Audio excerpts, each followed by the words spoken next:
Hello guys, welcome back to my channel. आज हम start कर रहे हैं क्लास 6 का हिंदी का चैप्टर नंबर 11 है, वसंत बुक का चैप्टर है। बाकी के चैप्टर हमने कर लिए हैं, आप चैनल पर जाकर प्लेलिस्ट में से वीडियोस देख लीजिए। और चैप्टर स्टार्ट कर रहे हैं हम। चैप्टर है जो देख कर भी नहीं देखते। चैप्टर के नाम को पहले समझिए। इसमें एक लड़की की कहानी है, वो लड़की खुद लेखिका है इस चैप्टर की, हेलन केलर। वो जो लेखिका है वो देख नहीं सकती, वो ब्लाइंड है। और वो किस तरह से बिना देखे हुए भी हमारी दुनिया को एक्सप्लेन कर रही है, और जो उनका एक्सप्लेन करने का तरीका है वो इतना सुंदर है जो हम अपनी आँखों से भी नहीं देख सकते। तो इस पूरे चैप्टर में वही बता रखा है उन्होंने, जो देख कर भी नहीं देख सकते। मतलब जो जिन इंसानों को दिखता है, जिनकी आंखें ठीक हैं, जो उनको भी नहीं दिखता, वो उस लेखिका को दिखता है। स्टार्ट करते हैं चैप्टर। लेखिका स्टार्ट कर रही है चैप्टर। कभी कभी मैं अपने मित्रों की परीक्षा लेती हूँ, यह परखने के लिए कि वो क्या देखते हैं। इसमें लेखिका सबसे पहले कह रही है कि वो अपने ना मित्रों की से बार बार पूछती है या फिर उनकी परीक्षा लेती है कि वो क्या देखते हैं अपनी आँखों से। हाल में मैंने अपनी एक प्रिय मित्र जंगल की शहर से वापस लौटी थी। मैंने उससे पूछा कि आपने क्या देखा। उसकी एक फ्रेंड थी लेखिका की, और वो जंगल में घूमने गई थी। और उसने लेखिका ने आके पूछा कि तुमने जंगल में क्या देखा, और उसके फ्रेंड ने आंसर किया कि कुछ खास नहीं देखा, उनका जवाब था। और बट लेखिका को ना ऐसे जवाबों की आदत पड़ चुकी है। अब उसे ना बिल्कुल हैरानी नहीं होती, क्योंकि हमारे लिए फूल, पत्ते, झरने, हवा, बादल सब कुछ देखना बहुत नॉर्मल सी चीज़ है। बट एक ऐसे इंसान की कल्पना कीजिए जिसके लिए ये सब उसने कभी देखा ही नहीं है, सिर्फ फूलों को छूकर महसूस किया है कि फूल कैसे होते हैं। तो हमारे लिए तो हम तो यही बोलेंगे ना, कोई खास बात नहीं, कुछ अलग से नहीं देखा। तो लेखिका को भी इन जवाबों की आदत पड़ चुकी थी।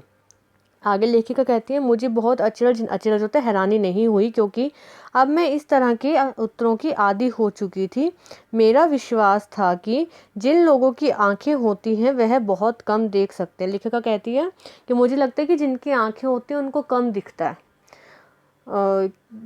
क्या यह संभव है भला, कोई जंगल में घंटा भर घूमे और फिर भी आकर कोई विशेष चीज़ ना देखे।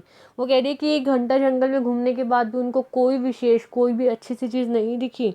मुझे, जिसे कुछ भी नहीं दिखता, सैकड़ों रोचक चीज़ें मिल जाती हैं। कि मुझे तो मैं कुछ देख भी नहीं सकती, बट अगर मैं 1 घंटा जंगल में घूमूंगी ना, तो मुझे भी इंटरेस्टिंग सी चीज़ें मिल जाएंगी जंगल में, जिन्हें मैं छूकर पहचान लेती हूँ। देख नहीं सकती तो कैसे पहचानते चीज़ों को? छूकर। मैं भोजपत्र में पेड़ों की चिकनी छाल और चीड़ की खुरदरी छाल को स्पर्श से पहचान लेती हूँ। भोजपत्र होते हैं कि पेड़ की छाल, मतलब जो पेड़ की छाल होती है, जो पेड़ के ऊपर की स्किन होती है ना, उसको छूकर बता देती है लेखिका कि कौन सा पेड़ है। वसंत के दौरान मैं टहनियों में नई कलियां खोज लेती हूँ। कि जब वसंत ऋतु आती है, वसंत ऋतु में नए नए जो फूल खिलते हैं, तो जब जो कली खिलने वाली होती है, जो फूल खिलने वाला होता है, कहती है लेखिका कि मैं तो उसको छूकर ही पहचान लेती हूँ।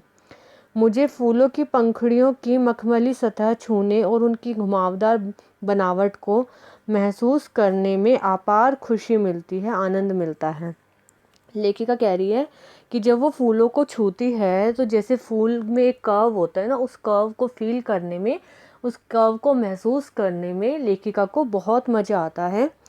इस दौरान मुझे प्रकृति के जादू का कुछ एहसास होता है। कभी जब मैं खुशनसीब होती तो टहनियों पर हाथ रखते ही किसी चिड़िया का मधुर स्वर कानों में गूंजने लगता। कि लेखिका को कभी कभी जब वो पेड़ को टच करने या फिर पेड़ों के आसपास होती है, तो कभी कभी किसी चिड़िया की आवाज़ सुनने को मिल जाती है। देख तो वो सकती नहीं है, तो उसके लिए वही बहुत बड़ी चीज़ है। अपनी उंगलियों के बीच झरनों के पानी को बहते हुए महसूस करने में मैं आनंदित हो उठती हूँ। उसे लेक में जब पानी बहता हुआ फील होता है अपनी फिंगर्स में से, तो उसको बहुत अच्छा लगता है। मुझे चीड़ की फैली पत्तियों या घास का मैदान किसी भी महंगे कालीन से ज़्यादा प्रिय है। मतलब जब लेखिका एक ग्रास फील्ड में, मतलब घास के मैदान में चलती है, उसे वो ज़्यादा अच्छा लगता है बजाय कि और एक कारपेट है जो बहुत महंगा है, बहुत मुलायम सा, उसके ऊपर चलने में। बदलते हुए मौसम का समा मेरे जीवन में एक नया रंग और खुशियाँ भर जाता है। मतलब उसको जो चेंजिंग वेदर है वो बहुत पसंद है। कभी कभी मेरा दिल इन सब चीज़ों को देखने के लिए मच उठता होता है, क्योंकि वो देख नहीं सकती तो उसका बहुत मन करता है कभी कभी तो कि हाँ काश कि वो ये सब चीज़ें देख पाती। अगर मुझे इन चीज़ों को सिर्फ छूने भर से इतनी खुशी मिलती है तो इनकी सुंदरता देख कर तो मेरा मन मधुर ही हो जाता। परंतु जिन लोगों की आंखें हैं वो सचमुच बहुत कम देखते हैं। इस दुनिया के अलग अलग सुंदर रंग जिनकी संवेदना को नहीं छूते, मनुष्य अपनी क्षमताओं को कभी कदर नहीं करता। मतलब वो आगे लेखिका कहना चाहती है कि मुझे इतना अच्छा लगता है कि यहाँ की जो हमारी प्रकृति की सुंदरता है उसको दे सुन फील कर करके ही, और जो इंसान देख सकते हैं उनको तो कितना अच्छा लगता होगा। फिर लेखिका कहते हैं कि जिनके पास आंखें होती हैं उनको अपनी आंखों की कदर नहीं है कि वो इन आंखों से कितना कुछ, कितनी सुंदर चीज़ें देख लेते हैं। वह हमेशा उन चीज़ों की आस लगाए रखते हैं जो उनके पास नहीं हैं। लेखिका कहते हैं कि जिनके पास आंखें हैं उनको अपनी आंखों की कदर नहीं है, वो और चीज़ों के पीछे पड़े रहते हैं कि मुझे तो ये चाहिए, मुझे तो वो चाहिए। बट जो उनके पास है चीज़ें उनकी उन्हें कदर ही नहीं है। ये हम लोगों के साथ भी होता है। मान लो बच्चों आपके पास कोई पेन है, बहुत स्पेशल वाला पेन है, आपको उसकी कदर नहीं है, बट आपके फ्रेंड को वो पेन बहुत पसंद आएगा। तो हमारी चीज़ों की हमें कदर नहीं होती, बट दूसरों की चीज़ें हमें अच्छी लगती है कि हमें वो चाहिए। यह कितने दुख की बात है कि दृष्टि के आशीर्वाद को लोग एक साधारण सी चीज़ समझते हैं, जबकि यह नियमित से जिंदगी को खुशियों से इंद्रधनुषी रंगों से हरा भरा किया जा सकता है। आगे लेखिका कह रही है कि जो हमारी देखने की शक्ति है, जो हमारी दृष्टि होता है हमारी देखने की पावर, जो हमारी देखने की पावर है ये कोई भी एक मामूली सी चीज़ नहीं है। ये एक बहुत अच्छा आशीर्वाद है भगवान जी की तरफ से, और इस दृष्टि के कारण ही हमें इंद्रधनुष के समान सारे के सारे रंगों को हम देख सकते हैं। और इसी का अगर हम ढंग से अच्छे से उपयोग करें तो अपनी ज़िंदगी को खुशनुमा भी बना सकते हैं। ये बस यहीं तक था चैप्टर, बहुत छोटा सा चैप्टर था। इसमें जो हेलन केलर नाम की लेखिका है वो ब्लाइंड है, और वो ब्लाइंड होते हुए भी एक लेखिका है, और उनकी जो ब्लाइंडनेस है वो उसको कभी भी अपनी कमज़ोरी नहीं समझती है और उसको फेस करती है अच्छे से। और जो हमारी प्रकृति है उसको बिना देखते हुए भी उसको बहुत अच्छे से एक्सप्लेन कर सकती है, सिर्फ फील कर कर।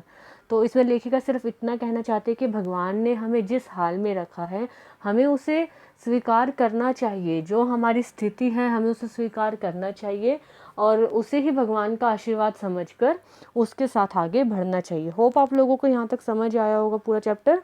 नेक्स्ट चैप्टर हम नेक्स्ट वीडियो में करेंगे। तब तक के लिए keep studying, happy studying, thank you.